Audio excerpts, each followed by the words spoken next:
everyone, welcome back to my YouTube channel Vismaya Vlogs.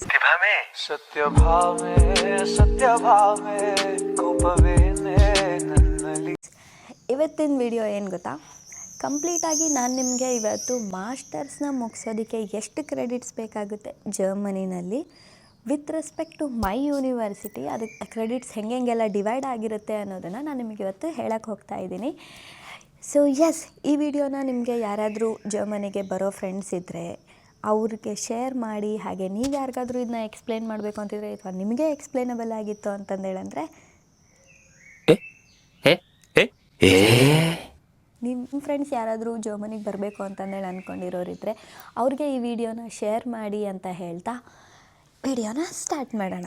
So first of all ನಾನು ಓದ್ತಾ ಇರೋದು ಬಂದ್ಬಿಟ್ಟು RPTU university ಕೈಸರ್ಸ್ಲಾಟನ್. ಇದು ಕೈಸರ್ಸ್ಲಾಟನ್ ಅನ್ನೋ ಊರಲ್ಲಿ ಇದೆ ಆಯಿತಾ. RPTU ಯೂನಿವರ್ಸಿಟಿ ಮಾಸ್ಟರ್ಸ್ ಮಾಡೋದಕ್ಕೆ ಎಂಟೈರ್ ಜರ್ಮನಿನಲ್ಲಿ ನೀವು ಯಾವ ಯೂನಿವರ್ಸಿಟಿಗೆ ಹೋದರೂ ಕೂಡ ನೀವು ಕಂಪ್ಲೀಟ್ ಮಾಡಬೇಕಾಗಿರೋದು 120 ಕ್ರೆಡಿಟ್ ಪಾಯಿಂಟ್ಸ್. ಕ್ರೆಡಿಟ್ ಪಾಯಿಂಟ್ಸ್ ಅಂತಂದೇಳಂದರೆ ಪರ್ ಸಬ್ಜೆಕ್ಟ್ಗೆ ಇಷ್ಟು ಪಾಯಿಂಟ್ಸು. ನೀವೀಗ ಈ ಸಬ್ಜೆಕ್ಟ್ನ ಪಾಸ್ ಮಾಡಿದ್ದೀರಾ ಅಂತಂದೇಳಂದರೆ you will earn some 4 points. ಆ ಸಬ್ಜೆಕ್ಟಿಗೆ ಇಷ್ಟು ಪಾಯಿಂಟ್ಸ್ ಅಂತಂದೇಳಿ ಫಿಕ್ಸ್ ಇರುತ್ತೆ. ಸೊ ನೀವು ಆ ಸಬ್ಜೆಕ್ಟ್ನ ಪಾಸ್ ಮಾಡಿದಿರಿ ಅಂತಂದೇಳಂದರೆ ಅಷ್ಟು ಪಾಯಿಂಟ್ಸು ನಿಮಗೆ ಆ್ಯಡ್ ಆಗ್ತಾ ಹೋಗುತ್ತೆ. ಇನ್ ಟೋಟಲ್ ಈ ಥರ ಮಾಡ್ಕೊತ ನೀವು 120 ಕ್ರೆಡಿಟ್ ಪಾಯಿಂಟ್ಸ್ನ ಅರ್ನ್ ಮಾಡಬೇಕು. ಆವಾಗ ನಿಮ್ಮದು ಮಾಸ್ಟರ್ಸ್ ಕಂಪ್ಲೀಟ್ ಆಗುತ್ತೆ. ಇದು ಹೆಂಗಾಗುತ್ತೆ ಅಂತಂದೇಳಂದರೆ ನಿಮ್ಮ ಒಂದು ಸಬ್ಜೆಕ್ಟ್ಸು, ಪ್ರಾಜೆಕ್ಟು, ಸೆಮಿನಾರ್ಸು ಇದೆಲ್ಲದಕ್ಕೂ 90 ಕ್ರೆಡಿಟ್ಸ್ನ ನೀವು ಮಾಡ್ಕೋಬೋದು. ಆ್ಯಂಡ್ ಲಾಸ್ಟಲ್ಲಿ ಕಂಪಲ್ಸರಿ ನೀವು 30 ಕ್ರೆಡಿಟ್ಸ್ದು ಥೀಸಿಸ್ನ ಮಾಡಬೇಕಾಗತ್ತೆ. ಸೊ ಈಗ ಈ ಒಂದು 90 ಕ್ರೆಡಿಟ್ಸ್ ಏನಿದೆಯಲ್ಲ, ಕ್ರೆಡಿಟ್ ಪಾಯಿಂಟ್ಸು, ಇದು ನಮ್ಮ ಯೂನಿವರ್ಸಿಟಿನಲ್ಲಿ ಹೆಂಗೆ ಡಿವೈಡ್ ಆಗಿದೆ ಅನ್ನೋದನ್ನು ನಾನು ನಿಮಗೆ ಹೇಳ್ತೀನಿ. ಒಟ್ಟು ನಮ್ಮ ಯೂನಿವರ್ಸಿಟಿನಲ್ಲಿ 5 ಕ್ಯಾಟಗರೀಸ್ ಬರುತ್ತೆ ಆಯಿತಾ. ಫಸ್ಟು ನಂದು ಇವಾಗ computer science, masters in computer science. ಅದರಲ್ಲಿ ಒಂದಷ್ಟು ಸ್ಪೆಷಲೈಸೇಷನ್ಸ್ ಇದೆ, like software engineering, intelligent systems, data visualisation, ಈ ಥರ ಸ್ಪೆಷಲೈಸೇಷನ್ಸಲ್ಲಿ ನೀವು ಸಬ್ಜೆಕ್ಟ್ಸ್ಗಳನ್ನು ತೊಗೊತಾ ಹೋಗಬೇಕು. ಫಸ್ಟು ನೀವು 2 ಸ್ಪೆಷಲೈಸೇಷನ್ಸ್ನ ಚೂಸ್ ಮಾಡಬೇಕಾಗತ್ತೆ. ನಾನು ಇಲ್ಲಿ ಸಾಫ್ಟ್ವೇರ್ ಇಂಜಿನಿಯರಿಂಗ್ ಮತ್ತು ಇಂಟೆಲಿಜೆಂಟ್ ಸಿಸ್ಟಮ್ಸ್ ಈ ಒಂದು 2 ಸ್ಪೆಷಲೈಸೇಷನ್ನ ಚೂಸ್ ಮಾಡಿದ್ದೀನಿ. ಫಸ್ಟ್ ಸ್ಪೆಷಲೈಸೇಷನ್ ಬಂದುಬಿಟ್ಟು ನಂದು ಸಾಫ್ಟ್ವೇರ್ ಇಂಜಿನಿಯರಿಂಗ್ ಆಗಿರುತ್ತೆ. ಸೆಕೆಂಡ್ ಸ್ಪೆಷಲೈಸೇಷನ್ ಬಂದುಬಿಟ್ಟು ಇಂಟೆಲಿಜೆಂಟ್ ಸಿಸ್ಟಮ್ ಆಗಿರುತ್ತೆ. ಇನ್ನು ನೆಕ್ಸ್ಟ್ ಕ್ಯಾಟಗರಿ ಬಂದುಬಿಟ್ಟು ಥೇರಿ, ಆಮೇಲೆ ಫಂಡಮೆಂಟಲ್ಸ್, ದೆನ್ ಇದು ಅಲ್ದಿರ ಇನ್ನು ಯಾವುದೇ ಸಬ್ಜೆಕ್ಟ್ ಬೇರೆದನ್ನು ಮಾಡಿದ್ರೆ ದಟ್ ಗೋಸ್ ಅಂಡರ್ ಸಪ್ಲಿಮೆಂಟ್. ಇವಾಗ ಫಸ್ಟ್ ಸ್ಪೆಷಲೈಸೇಷನ್ನ ನೋಡೋದಾದ್ನಂದರೆ ನಿಮ್ದು ಅದು ಫಸ್ಟ್ ಆಗಿರೋದ್ರಿಂದ ನೀವು ಅದರಲ್ಲಿ ಒಂದು ಪ್ರಾಜೆಕ್ಟು, ಒಂದು ಸೆಮಿನಾರ್ನ ಮಾಡಲೇಬೇಕು. ಫಸ್ಟ್ ಸ್ಪೆಷಲೈಸೇಷನಲ್ಲಿ ನೀವು ಮಿನಿಮಮ್ ಆಗಿ ಮಾಡಬೇಕಾಗಿರೋದು 28 ಕ್ರೆಡಿಟ್ಸು. ಅದೇ ಸೆಕೆಂಡ್ ಸ್ಪೆಷಲೈಸೇಷನಲ್ಲಾದರೆ ಮಿನಿಮಮ್ ಆಗಿ 12 ಕ್ರೆಡಿಟ್ಸ್ನ ಮಾಡಬೇಕು.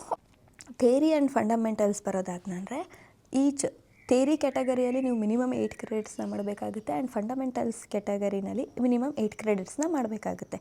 ಇದಲ್ದಿರ ನೀವು ಇನ್ನು ಯಾವುದೇ ಬೇರೆ ಸ್ಪೆಷಲೈಸೇಷನಲ್ಲಿ ಕೆಲವೊಂದು ಸಬ್ಜೆಕ್ಟ್ಗಳನ್ನ, ಫಾರ್ ಎಕ್ಸಾಂಪಲ್ ಈಗ ನಂದು ಸಾಫ್ಟ್ವೇರ್ ಆ್ಯಂಡ್ ಇಂಟೆಲಿಜೆಂಟ್ ಸಿಸ್ಟಮ್ಸ್ ಅಂಡರಲ್ಲಿ ಬರೋ ಸಬ್ಜೆಕ್ಟ್ಸ್ನ ಬಿಟ್ಟು ನಾನೇನಾದರೂ ಇವಾಗ ಡೇಟಾ ಸೈನ್ಸ್ ಸ್ಪೆಷಲೈಸೇಷನಲ್ಲಿ ಬರೋವಂಥ ಸಬ್ಜೆಕ್ಟ್ಗಳು ನನಗೇನಾರ ಇಂಟ್ರೆಸ್ಟ್ ಇದ್ದರೆ ನಾನು ಆ ಸಬ್ಜೆಕ್ಟ್ಗಳನ್ನ ತೊಗೊಂಡಿದ್ದೀನಿ ಅಂದರೆ that goes under supply exam ಆಗಿ ಅದು ಕನ್ಸಿಡರ್ ಆಗುತ್ತೆ. TCCಗೆ ಎಲಿಜಿಬಿಲಿಟಿ ಕ್ರೈಟೀರಿಯಾ ಅಂತ ಇರುತ್ತೆ. It depends on the university. ನಮ್ಮ ಯೂನಿವರ್ಸಿಟಿನಲ್ಲಿ ನಿಮ್ಮದು ಮಿನಿಮಮ್ ಎಂಟೈರ್ ಇದರಲ್ಲಿ 60 ಕ್ರೆಡಿಟ್ಸ್ ಆಗಿರಬೇಕು. 60 ಕ್ರೆಡಿಟ್ಸ್ ಆದಮೇಲೆ you can do your thesis.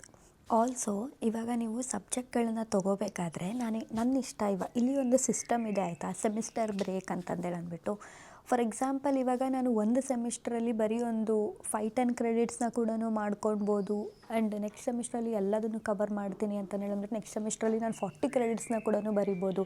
ಇಲ್ಲ ಕೆಲವೊಂದು ಸೆಮಿಸ್ಟರು ನನಗೇನೋ ಮಾಡೋಕ್ಕೆ ಇಂಟ್ರೆಸ್ಟ್ ಇಲ್ಲ, ಅಥವಾ ನನಗಿವಾಗ ಏನೋ ಕೆಲಸ ಮಾಡೋದಿದೆ, ಬೇರೊಂದು ಏನೋ ಇಂಟರ್ನ್ಶಿಪ್ ಮಾಡಬೇಕು ಅಂತ ಅಂದ್ಕೊಂಡಿದ್ದೀನಿ ನಾನು, ಇಲ್ಲ ಏನಾದರೂ ಒಂದು ಅಥವಾ ನನಗೆ ಮೆಂಟಲಿ ಸ್ವಲ್ಪ ಏನಾದರೂ ನನಗೆ ಆಗ್ತಾಯಿಲ್ಲ, ಹಾಗೆ ಏನೇ ರೀಸನ್ ಇದ್ದರೂ ಕೂಡ you can take semester break. ಇಲ್ಲಿ ಇನ್ನೊಂದೇನು ಆ್ಯಕ್ಚುಲಿ ಅಡ್ವಾಂಟೇಜ್ ಆಗುತ್ತೆ ಅಂತಂದೇಳಂದರೆ ಜರ್ಮನಿನಲ್ಲಿ ನಿಮಗೆ ಯಾರೂ ಕೂಡ ಇಷ್ಟು ವರ್ಷಕ್ಕೆ ಮುಗಿಸಿದ್ದಾರೆ, ಇವ್ರು ಕಡಿಮೆ ತೊಗೊಂಡಿದ್ದಾರೆ ಅಂತಂದ್ಬಿಟ್ಟು, ಇವ್ರು ಕಡಿಮೆ ಇಯರ್ಸಲ್ಲಿ 2 ಇಯರ್ಸಲ್ಲೇ ಮುಗಿಸಿದ್ದಾರೆ ಅಂದ್ಬಿಟ್ಟು ಅವರಿಗೇನೋ ಒಂದು ಸ್ಪೆಷಲ್ ಟ್ರೀಟ್ಮೆಂಟು, ಅಥವಾ ಜಾಸ್ತಿ ಇಯರ್ಸ್ ತೊಗೊಂಡಿರೋರಿಗೆ ಇವ್ರಿಗೇನು ಓದಿಲ್ಲ ಆ ಥರ ಎಲ್ಲ ಟ್ರೀಟ್ ಮಾಡೋದೇ ಇಲ್ಲ ಆಯಿತಾ. Both are treated equally. Even in jobs ಆದರೂ ಆಗಿರ್ಬೋದು, ಜಾಬ್ಸಲ್ಲಿ ಕೂಡ ಯಾವುದೇ ರೀತಿಯಾದಂಥ ತಾರತಮ್ಯನ ತೋರಿಸೋದಿಲ್ಲ ಇವರು. It all depends on there personal life. ಅವ್ರವ್ರ ಲೈಫಲ್ಲಿ ಏನೇನು ನಡೀತಿರುತ್ತೆ ಅನ್ನೋದು ಅವ್ರವ್ರಿಗೆ ಗೊತ್ತಿರುತ್ತೆ. ಹಾಗಾಗಿ ದೇ ವೋಂಟ್ ಇಂಟರ್ಫಿಯರ್. ಬಟ್ ಕೆಲವೊಂದು ಯೂನಿವರ್ಸಿಟಿಯವ್ರು ಏನು ಮಾಡ್ತಾರೆ ಅಂದರೆ ಸ್ವಲ್ಪ ರಿಸ್ಟ್ರಿಕ್ಷನ್ಸ್ನ ಇಟ್ಟಿರ್ತಾರೆ. ಲೈಕ್ 2 ಇಯರ್ಸಿಗೆ ಇರೋ ಮಾಸ್ಟರ್ಸ್ನ ಯು ಕ್ಯಾನ್ ಮ್ಯಾಕ್ಸಿಮಮ್ ಅವ್ರು ಎಕ್ಸ್ಟೆನ್ಷನ್ ಕೊಡೋದು ಒಂದು 3.5 ಆರ್ 4 ಇಯರ್ಸ್ವರೆಗೂ ಕೊಡ್ತಾರೆ ಅಷ್ಟೇ. ಅದಾದಮೇಲೆ ಒಬ್ವಿಯಸ್ಲಿ ಕೊಡೋಲ್ಲ. ಇಲ್ಲಿ ಯೂಶ್ವಲಾಗಿ ಜನ ತೊಗೊಳ್ಳೋದನ್ನ ನಾನು ನೋಡಿರೋದು ಒಂದು 3 to 4 ಇಯರ್ಸ್ ತೊಗೊಳ್ತಾರೆ ಮಾಸ್ಟರ್ಸ್ನ ಕಂಪ್ಲೀಟ್ ಮಾಡೋದಕ್ಕೆ.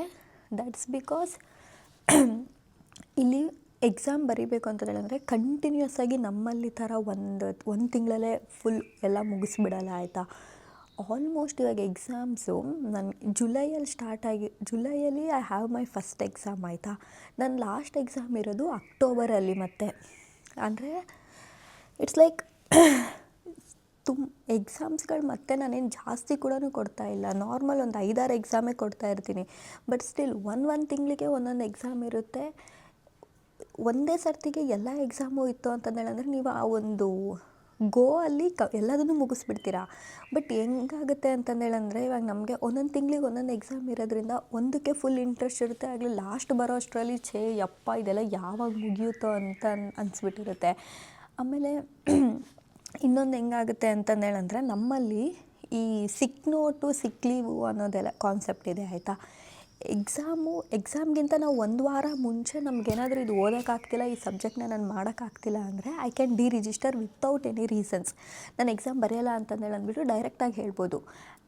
ಅದೇ ಏನಾದರೂ 1 ವಾರ ಹತ್ತಿರ ಒಂದು ವಾರ ಇದ್ದಾಗ ಅಂದರೆ ಇನ್ನೊಂದು 2-3 ಡೇಸ್ ಇದ್ದಾಗ ಅಂತಂದೇಳಿ ಡಿಸೈಡ್ ಮಾಡಿದರೆ ಎಕ್ಸಾಮಿನ ದಿನ ನಾವು ಸಿಕ್ ನೋಟ್ನ ಸಬ್ಮಿಟ್ ಮಾಡಬೇಕಾಗುತ್ತೆ. ದಟ್ ನಂಗೆ ಹುಷಾರಿಲ್ಲ, ಸೊ ಇವತ್ತು ಅದಕ್ಕೋಸ್ಕರ ನಾನು ಎಕ್ಸಾಮ್ನ ಬರೀತಿಲ್ಲ ಅಂದ್ಬಿಟ್ಟು ಮತ್ತೆ ಅದಕ್ಕೆ ಹಾಸ್ಪಿಟಲ್ಗೆ ಹೋಗಿ ಸಿಕ್ ನೋಟ್ ತೊಗೊಂಡು ಬಂದು ಅದನ್ನ ಯೂನಿವರ್ಸಿಟಿಗೆ ಸಬ್ಮಿಟ್ ಮಾಡಿ ಆ ಥರ ಎಕ್ಸಾಮ್ನ ಕ್ಯಾನ್ಸಲ್ ಮಾಡ್ಕೋಬೇಕು. ನಾವು ಇನ್ ಕೇಸ್ ಏನಾದರೂ ಲಾಸ್ಟ್ ಮೂಮೆಂಟಲ್ಲಿ ನಾನು ಈ ಎಕ್ಸಾಮ್ನ ಬರೆಯಲ್ಲ ಅಂತಂದೇಳಿ ಡಿಸೈಡ್ ಮಾಡಿದರೆ, ಯಪ್ಪ ಅದಂತೂ ಫುಲ್ ದೊಡ್ಡ ಪ್ರೊಸೀಜರು.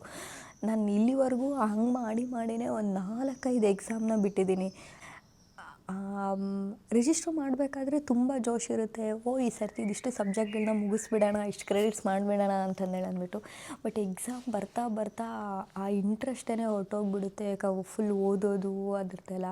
ಹಾಗಾಗಿ ಸುಮಾರು ಆಲ್ಮೋಸ್ಟ್ ಒಂದು 4 ಎಕ್ಸಾಮ್ಸ್ನ ಇಲ್ಲಿವರೆಗೂ ರಿಜಿಸ್ಟರ್ ಮಾಡ್ಕೊಂಡಿದ್ದೀನಿ. ಅದನ್ನ ಮಾಡಿಲ್ಲ ಅಂತಂದೇಳಿದ್ರೆ ಪ್ರೊಬಾಬ್ಲಿ ಇಷ್ಟೊತ್ತಿಗೆ ನನ್ನದು ಥೀಸಿಸ್ಗೆ ಎಲಿಜಿಬಲ್ ಆಗಿಬಿಟ್ಟಿರೋದೇನೋ. ಸೊ ಎಸ್, ಐ ಹೋಪ್ ನಿಮಗೆ ಈ ಒಂದು ಕ್ರೆಡಿಟ್ ಸಿಸ್ಟಮ್ ಕಂಪ್ಲೀಟಾಗಿ ಅರ್ಥ ಆಯಿತು ಅಂತ ಅಂದ್ಕೊಂಡಿದ್ದೀನಿ. ನಿಮಗೇನಾದ್ರು ನನ್ನ ಕಂಟೆಂಟ್ ಇಷ್ಟ ಆದಲ್ಲಿ ಮರಿದೆ ನನ್ನ ಅಕೌಂಟ್ಗೆ ಸಬ್ಸ್ಕ್ರೈಬ್ ಮಾಡಿ ಅಂತ ಹೇಳ್ತಾ ಮತ್ತೆ ಮುಂದಿನ ವೀಡಿಯೋದಲ್ಲಿ ಸಿಗುವ. ಅಲ್ಲಿವರೆಗೂ ಬಾಯ್.